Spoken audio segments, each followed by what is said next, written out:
during the week. You didn't want to call this. You didn't want to say this would be the potential of a program-defining win. But now that it's over, a win over a team from a BCS conference, 3-0 start. What does this mean to you? Well, it's a big win because we're 3-0, and because it was against a real physical opponent, an opponent that had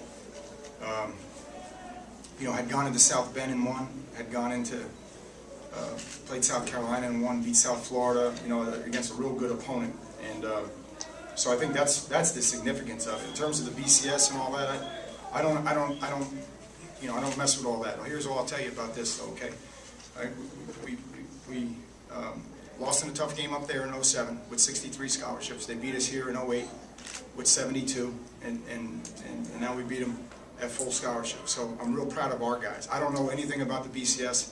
All I know is that's a real tough, hard-nosed team, physical team. Okay, and our guys thought they can win, and obviously we finished the game really strong. Coach, you all did go down in tough games against them before. What was the difference in your performance today that made you put you over the top? Honestly, I think we're a Division I team now. I think we have experience. I don't know the final count, but I bet you we played 56 people in the game.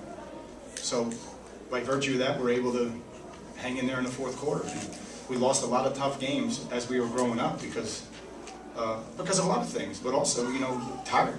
When you're tired, it makes you weak, or it makes you create mental errors and those types of things. So I think we're playing a lot more personnel right now, and certainly we have great leadership, and we're a tough team, so hopefully we'll keep improving. Bernard finally look like he's in gear to you now? Well, that's it. I mean, it was a physical game.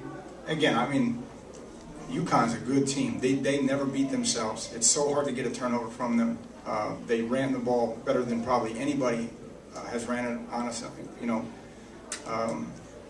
Very good personnel, long physical players, and Bernard he got better as the game went on. That's what a good back should do, and I think a lot of the credit goes to our offensive line because we really covered him up well late in the third and the fourth quarter. Was it your intent today to play Bernard the majority of the game as you did? We didn't really go in with any other. We were going to keep mixing them in. We went away from the running game for a little bit there to try to get some other things going and to get them running a little bit.